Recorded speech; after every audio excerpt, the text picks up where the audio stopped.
স্বাগতম জানাচ্ছি আপনাদের সবাইকে মনির বিন আমিন পেজের পক্ষ থেকে। ডিয়ার রেসপেক্টেড অডিয়েন্স, আজকে যে টপিকটা নিয়ে আপনাদের সামনে হালকা একটু ডিসকাস করব সেটা হলো হজ সম্পর্কে। যেহেতু চলতেছে হজের সিজন, সো হজ সম্পর্কে আপনাদের সামনে দুই একটা কথা বলার সর্বোচ্চ চেষ্টা করব ইনশাআল্লাহ। ফার্স্ট অফ অল আমি বলতে চাই, হজ মানে কি? বেসিক্যালি হজ এটা একটা অ্যারাবিক শব্দ। এর আবিধানিক অর্থ হলো নিয়ত করা, সংকল্প করা, সাক্ষাৎ করা, ইচ্ছা করা ইত্যাদি। ইসলামী শরীয়তের পরিভাষায় হজ মানে হলো সৌদি আরবের পবিত্র মক্কা নগরীতে অবস্থিত আল্লাহর ঘর কাবার উদ্দেশ্যে করা একটি সফর। ইসলামের যে মূল পাঁচটি ভিত্তি, সেখান থেকে পঞ্চম নম্বর ভিত্তি হলো হজ। হজ এটা একটি ফরজ ইবাদত।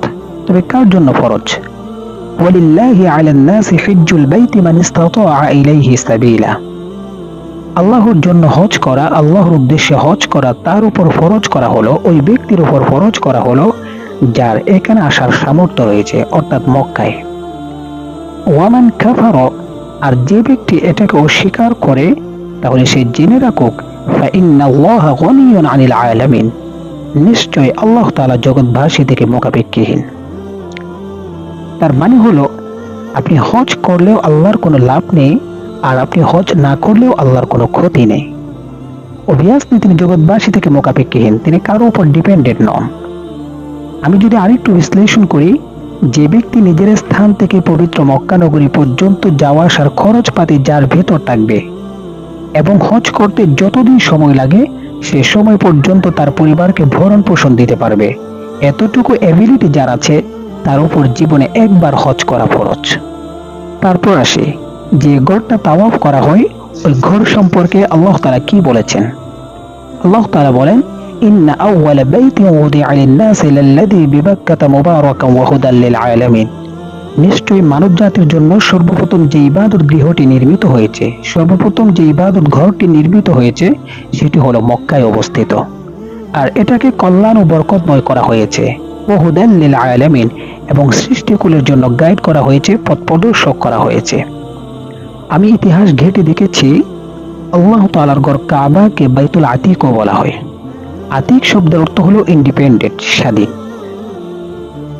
যেহেতু আল্লাহ তাআলা এই ঘরকে কাফের শাসকদের থেকে স্বাধীন করেছেন, অথবা আতিক শব্দের আরেক অর্থ হলো প্রাচীন, কারণ এই ঘরটি সর্বপ্রাচীন ইবাদত ঘর। এখানে আশ্চর্যের একটা বিষয় হলো, এই ঘরের স্থানটি বর্তমান পৃথিবীর ভৌগোলিক মানচিত্রের কেন্দ্রে অবস্থিত। আপনি মানচিত্র খুলে দেখুন, তারপর বুঝতে পারবেন। যাই হোক, তারপর আসি, এতগুলো টাকা খরচ করে যে ব্যক্তি হজ করলো, আসলে তার লাভটা কি? এই লাভটা বলে আমার আলোচনা শেষ করে দিব ইনশাআল্লাহ। যে ব্যক্তি আল্লাহ তাআলার উদ্দেশ্যে, যে ব্যক্তি আল্লাহ তাআলার জন্য হজ করলো, মানুষকে দেখানোর জন্য নয়, মানুষ আমাকে হাজি বলুক এটার জন্য নয়, বরং আল্লাহকে রাজি খুশি করার জন্য খালেস নিয়তে যে ব্যক্তি হজ করে, রাসূল বলেন ওই ব্যক্তি সে নবজাতকের মতো হয়ে যায়। অর্থাৎ যে বাচ্চাটি আজকে জন্মগ্রহণ করলো, সেই বাচ্চার যেমন কোনো গুনাহ থাকে না, নিষ্পাপ, যে ব্যক্তি আল্লাহকে রাজি খুশি করার জন্য হজ করে, সে ব্যক্তিও ওই বাচ্চার মতো কোনো গুনাহ থাকে না, নিষ্পাপ হয়ে যায়। সুবহানাল্লাহি ওয়া বিহামদিহি। সো আল্লাহ তাআলা আমাদের সবাইকে সামর্থ্য থাকলে জীবনে একবার হলেও হজ করার তৌফিক দান করুন।